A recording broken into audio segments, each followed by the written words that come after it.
Right everyone, welcome to and and it's Andrew with the MC8. So my chassis is as it was before really, except it's wired up for a run tomorrow. I'm hoping to take it out and give it a test run tomorrow, in which I'll put some footage in of it, hopefully getting dirty and generally proving itself to be semi-capable.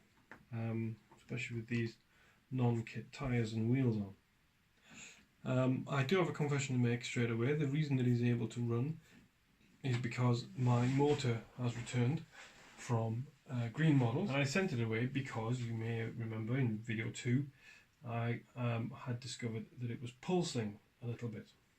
The front output was pulsing and causing the wheels to turn unevenly and the whole thing to kind of judder along a little bit. Well, send it off to Simon, you know, great chap, sterling job. He looked at it straight away, gave me a report, sent it back, said, look, I put a bit of grease in it, packed it out with some grease, and generally, but it's working fine now. He bench tested it and it was fine. Came back, reinstalled it, and yes, it was much better. So I'm happy to work with it now. It's got a slightly uneven tone, which I was expecting. It's going to bed in, it's going to knock the rough edges off, but the drive is smooth, so big improvement. Now, what was wrong with it? Well, don't know exactly, but what I can tell you is I didn't have it mounted right. In my rush to build the kit, the first step on the instructions I did wrong. So let me get those instructions and show you. Right, so what did I get wrong? Well, I got wrong the first step really that you have to do. What I did, I took these plates that you bolt onto the gearbox and then in turn bolt into the chassis, and I put them on upside down, which meant that the chassis mounting points were lower on the gearbox, which meant the gearbox sat up further than it should have done. So on the truck, what that means, bring the camera over, what that means is this is where the chassis, the gearbox should sit, with the mount visible, so there's less ground clearance. So an advantage I thought I had over Terry, I don't have. His 6 and my 8 are the same ground clearance. So mystery, well, not exactly solved, but certainly fixed. I was being silly. The motor runs fine. Yeah, enough said. I'm never gonna live it down. I know I'm not. Anyway, did I tell you he put an axle on upside down? Maybe I didn't, but he did. So you know, we're even. Take that. Anyway, onwards. So yes, I'm hoping it's all rigged up. I've got my Sidewinder 3 ESC just because it's more convenient for me to use this one, because I can plug the motor straight into it and then just pull the motor out. These are fantastic. I love this Sidewinder. I love that I can just pull the motor out without having to, you know, these 1080s are great. These 1080s are great.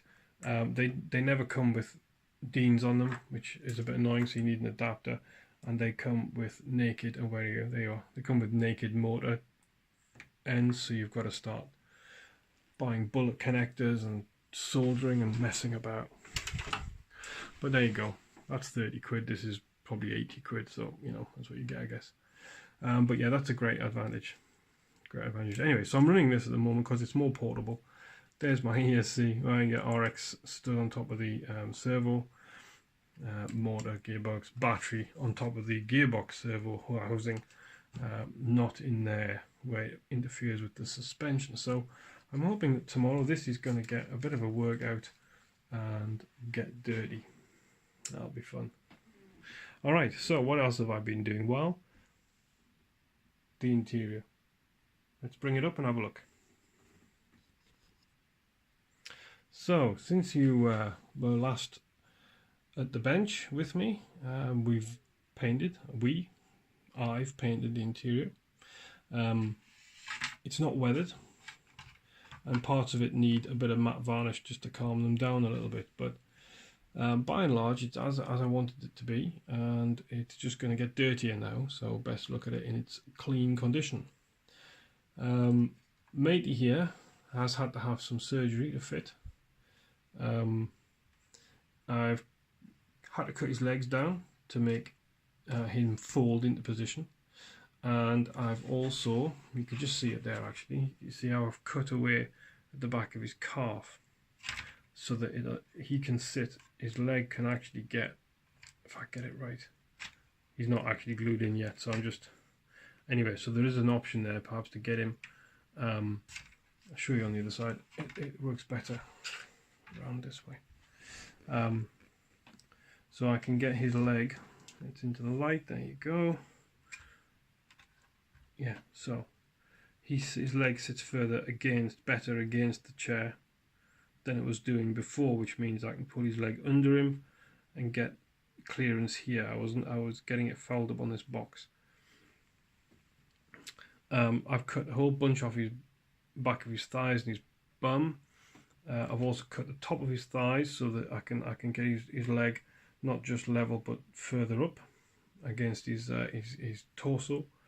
And I had cut a bunch off his back, but I didn't need that once I sorted him out leg wise, so I've put his jacket back on to hide the cut. So he sits pretty well. I'm happy with how he's sitting. His attitude is about right, his size is about right. In the real truck, you know, you watch these things on YouTube, and to get 3 blokes in the cab is a tight fit. So he has to be quite big to look scale. So yeah, because we don't have the scale depth on the cab, I suspect his legs have to be cut a bit short and his boots stuck back on. So he's a bit stumpy. Might call him stumpy, but you know, not very PC, is it? Anyway, enough of that. What else have I done? Painted the dashboard green, sprayed it green. I was intending to do the whole thing green, but I ran out of paint.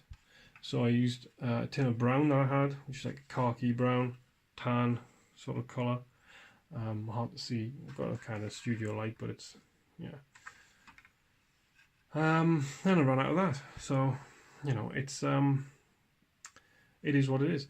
I've sprayed the floor, which is beautifully moulded, I've got to say. Well done, Cross.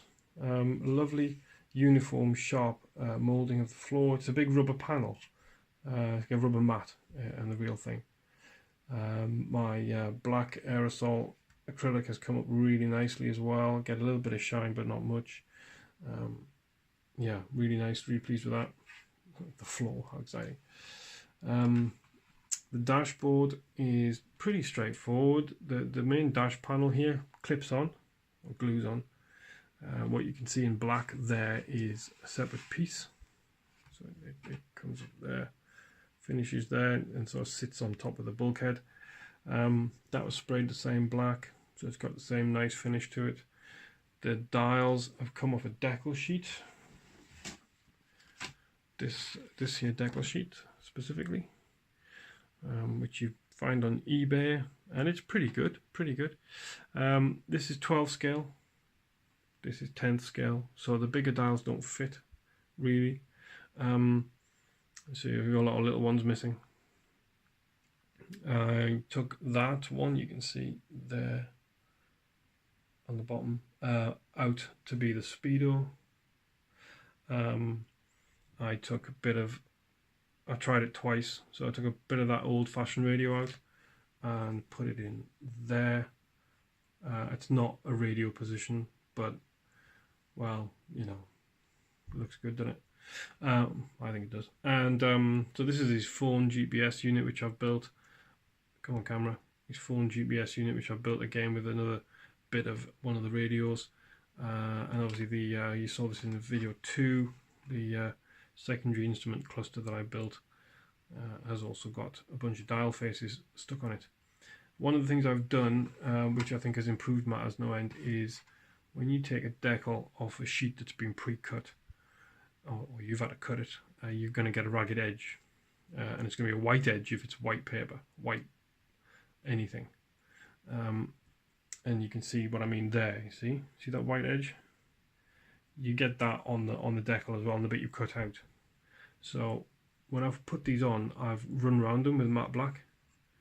All the decals, all the edges of the dials, I've run around with matte black. All 4 of them over there, and all 4 of them here, to avoid that white edge of sort of paper, and it just doesn't look right. That one, did I do that one? See, I maybe didn't do this little one down here, the cheeky one down there. So you can see a bit of an edge. It's, especially against a black dashboard, it looked bad. So, and now it doesn't. They look a bit more like this. They belong where they are. So that's a little tip I would give you. It doesn't have to be very thick paint, because you don't want to obliterate the dial, but just some a little bit of black thin paint just takes the sharpness off the edge. The warning panel, the warning light panel is longer and thinner than it is in reality. It's higher and shorter. It's just 3 colours of enamel. I've gone over them with a knife to cut the paint effectively into little squares, which are the individual warning lights. There are that many. Well, I haven't counted them, but there's a ton of warning lights on the real truck. Yellow ones appear to be like running gear, like diff locks and so on. Bluey green ones in the middle, don't know, but the red ones obviously, you know, engine lights and so on. What I've done is I've done the red in a sort of mixed with black, darker red, and then I've used the raw red on just a couple of the squares to make it look like they're illuminated, which I hope you can make out there. They just, some of the squares are just a bit brighter than others, and that's all that is. So he's kind of ready to go. The interior is ready to go. I will say that the kit doesn't give you any gear levers and so on, which is really weird. But they do give you them, they just don't tell you to use them. There's a sprue here with a whole bunch of levers and stuff on. It's the sort of 24-300s, right? And it's got a whole bunch of levers, door handles and things. They don't ask you, they don't tell you to use them. They cross them off in the list. So I've taken, it's fallen down. I had it before, but it's dropped in there now. I've taken one of the levers off to be a gear lever. Come on, you. Oh, well, I'll get it later, but anyway. Let's see if I can coax it out. There you go. So I've taken that, painted that up. That's going to sit between the seats upright. It's like a big match, isn't it? Because it's very obvious in the picture of the real thing. The gear lever is very obvious. It comes up to about his knee height, you know, just forward of the seats. I've also got a couple of little levers and a sort of rubber gaiter thing from an axial sprue that's going to go. You can see the 2 locating holes I've drilled there between the seats. So that might be his, you know, his sort of drive selector and high-low range and this sort of thing. Just added them in. I just wanted more information, more detail, I should say, more bits going on. I don't know what that is. I just added that in as well. That was just a gearbox off an automatic, I think. But I've just put that in there. Maybe like a handbrake or something. I don't know. Do you know what I mean? A parking brake, I should say. It's just more stuff for you to look at. The doors are done. The interiors are done anyway. So I know this is the wrong side, but that's a kind of, you know, you're going to see that kind of stuff when you look through the cab window. So I wanted gear levers and things. Anyhow, so yes, these are the door inserts. That's actually going to be the insert for that side. It's going to sit over there. I've sprayed the inner panel with the same black as the floor, because I think some of the pictures I've seen, that is a sort of plastic insert. I would love to put like a cord or a sort of map case on it as well, but I really can't be bothered. Need to get on. There's enough already. I've got a box of delightful little accessories from a doll's house supplier, Starbucks coffee and so on. I have found a, there you go. So this is, I think, like a suspension ring. It looks familiar, like on a dual rate shock. I think that's the dual rate shock bit. Have I got a dual rate I can show you? No, they're on the truck. Anyway, that's what that is, and would you believe it's the perfect size for a Starbucks coffee cup. Who knew? Right, so that's going. I'm going to use that. I mean, you can't ignore that, can you? So that'll go on at the last minute. Seatbelt's going to go on for him. I'm going to put a blanket on here and have some of one or two of these bits scattered around. But not the box, Terry. I promise the box is not going to be inside. Right? He's got a box for the inside, and I don't want him thinking I'm copying him at all. So that's where I'm up to. The inside of the cab has just been sprayed the same brown. That's all. You know, I talked about the extra bits of detail I've added on in video 2. So that's really it. Next up, we've got to run some lights. Both Terry and I have got to try and get a handle on the electronics, because there's lighting to put in here for the indicators. Let's bring the cab back a minute. The indicators come out there, those two holes in the side, so they need to be wired in behind here, which is that. So they're going to come out through this gap, I think, and go left and right. Also got to think about roof lights and so on, carb light, floodlights and so on.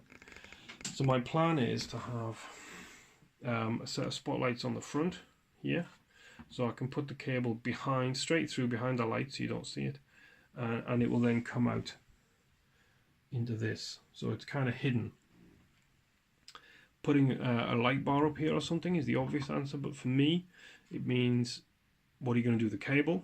And secondly, you're not going to be able to put the cage on for the hatch, and you've got 3 big holes to deal with. If you don't put the cage on, you're gonna have to fill those in and mess on. So I'm gonna put my lights down on the front. If you watch any of the YouTube videos of the Breslau rally, which I think runs from Poland to Germany, and you have a lot of cat trucks, certainly up until a few years ago, there's a lot of cat trucks, and most of them had spotlights on the front. They did have roll cages on as well, which I would love to do, but that's like another 6 months mission for doing that. So I like the idea of having plus these don't come with MAN badges anymore, right? You notice that? They don't. If I show you the picture on the front of the manual, look, no MAN badge. So presumably Cross RC aren't paying or have lost the rights to use it, which is annoying. So having a light bar on there will kind of cover that, which is okay. I'm going to have a beacon on the top, yellow warning light beacon, you know, like a forklift truck. A couple of lights on the back pointing over the load bed, and it's all going to run off an RC 4-wheel drive wireless light controller. So it's a 4-channel, comes with a key fob. You press 4 buttons and your lights go on and off. And I'll have the entire lighting circuit on there as well, so I can turn on all the brake lights, indicators and headlights and things, and then spotlights, beacon and the back spots, all from a key fob, which would be pretty cool, and it'll all be based in the engine bay.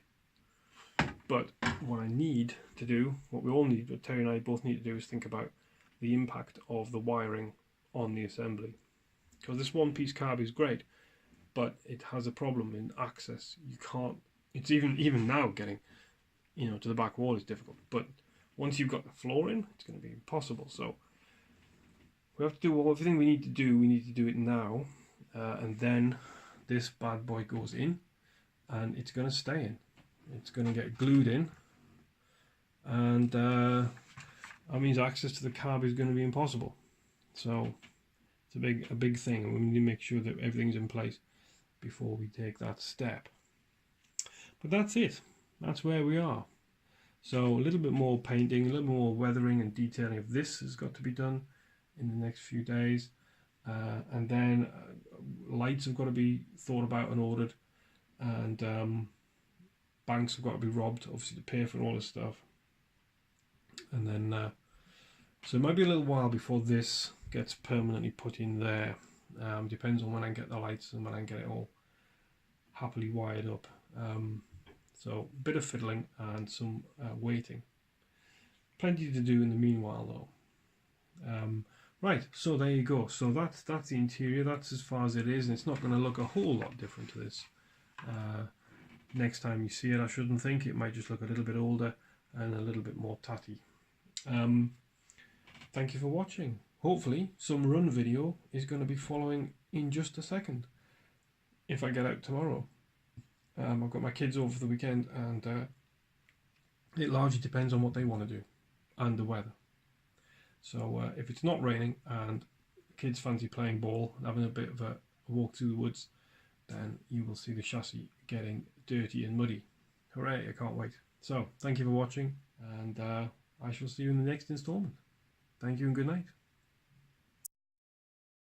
Lucy, go really fast. Go really fast.